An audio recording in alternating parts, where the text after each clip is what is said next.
Tapi kita akan sedikit membahas lagi mengenai apa yang terjadi di sidang sebelumnya dalam pemeriksaan saksi terhadap terdakwa Ferdy Sambo dan Putri Candrawati. Pada saat itu hakim menanyakan kepada Susi dengan tensi yang lebih rendah dibandingkan sidang sebelumnya. Ini saya tanyakan kepada Bang Reza tadi. Bang Reza, mungkin Anda punya analisanya. Apakah ini berkaitan dengan apa yang pernah kita bahas bahwa hakim ini manusia biasa yang juga terpapar dengan media sosial dan lain sebagainya, yang bahkan kita tahu bahkan ada semacam protes bahwa hakim tidak boleh emosi dan lain sebagainya. Apakah ini berkaitan dengan itu atau ini strategi hakim sebenarnya?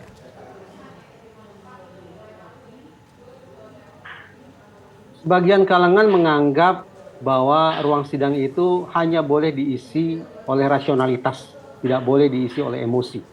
Yang boleh bekerja adalah akal sehat, pikiran semata, kognitif semata. Tidak boleh melibatkan perasaan.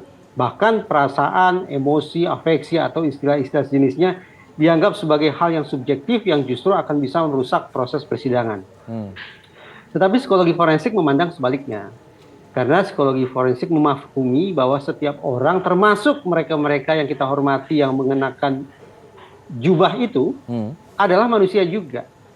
Karena mereka manusia juga, maka muskil kiranya kita meminta mereka untuk menanggalkan perasaan mereka di rumah masing-masing. Bahwa mereka hadir ke ruang sidang tetap dengan membawa perasaan, dengan membawa sentimen, dengan membawa emosi, itu adalah hal yang lumrah belaka.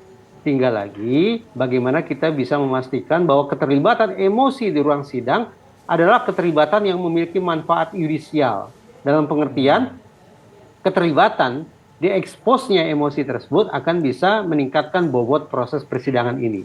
Nah, spesifik, kalau kita bicara tentang gejolak batin misalnya, kegusaran atau amarah majelis hakim, sebagian orang akan mengatakan ini hakim yang tidak bijak. Hakim itu harus dari awal hingga akhir tampil tanpa ekspresi. Tidak boleh mempertontonkan suasana hati. Lagi-lagi, ini pandangan tidak manusiawi. Ini tuntutan yang sama sekali tidak masuk akal. Karena itulah, sekian banyak riset dilakukan untuk menguji apa ya amarah itu barang yang tabu bagi hakim. Ternyata simpulannya tidak. Hingga derajat tertentu diketahui bahwa berdasarkan penelitian ini, diketahui bahwa hakim-hakim yang memperlihatkan dinamika emosi sedemikian rupa adalah pertanda bahwa hakim ini menghayati dan menyimak proses persidangan secara lebih seksama. Mereka lebih rinci dalam membaca titik komanya setiap keterangan. Mereka lebih ketat lagi dalam mengatur lalu lintas persidangan agar tertib, agar berlangsung sebagaimana peraturan dan sebagaimana harapan. Dengan kata lain, ringkasnya, psikologi forensik berhasil menemukan, bahkan menyimpulkan bahwa sekali lagi keterlibatan emosi, bahkan amarah dari hakim sekalipun, sesungguhnya bisa berefek produktif, bermanfaat konstruktif bagi proses sidang. Tinggal lagi amarah yang positif itu seperti apa? Nah, rumusannya adalah amarah dari hakim yang sifatnya positif yang akan mendatangkan manfaat yudisial adalah amarah yang beralasan. Jadi harus ada kejelasan, alasan, situasi atau faktor atau orang yang menyebabkan naik darah hakim. Itu pertama. Yang kedua, amarah yang konstruktif dari majelis hakim adalah amarah yang jelas tertuju kepada siapa? Yaitu kepada pihak yang memang sudah seharusnya dimarahi. Tidak meluber kemana-mana. Dan yang ketiga, betapapun hakim merasa naik darah, merasakan kegusaran atau amarah, tapi amarah itu, luapan emosi itu tetap harus diekspresikan secara benar. Menurut saya, dengan 3 parameter yang saya utarakan barusan, sejauh ini saya melihat majelis hakim yang memperlihatkan amarahnya atau paling tidak kegusarannya masih berlangsung dalam koridor yang aman. Mudah-mudahan amarah yang terlihat pada diri mereka itu akan menghasilkan manfaat yang konstruktif bagi proses sidang. Apakah ada hasil analisa yang sama jika kemudian emosi tersebut ditampilkan oleh kuasa hukum misalnya, yang merasa kliennya dirugikan, yang merasa ada kepentingan kliennya yang tidak sejalan dengan pembelaannya?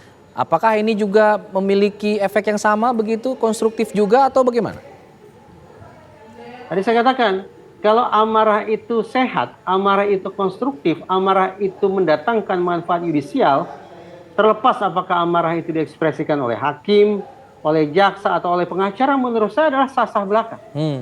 Tinggal lagi nanti tentu saja kita akan bisa menakar apakah amarah ini dengan tujuan profesional, dengan tujuan menegakkan keadilan, kemanfaatan dan kepastian hukum, atau amarah justru untuk memunculkan bias di sana sini, mempersulit atau memunculkan kendala di sana sini. Sekali lagi yang kita harapkan, bagi saya pribadi, yang saya harapkan bukanlah ruang sidang yang steril dari emosi, tidak, tapi ruang sidang yang konstruktif adalah ruang sidang yang sungguh-sungguh menghadirkan atau melibatkan hati dari aparat penegak hukum.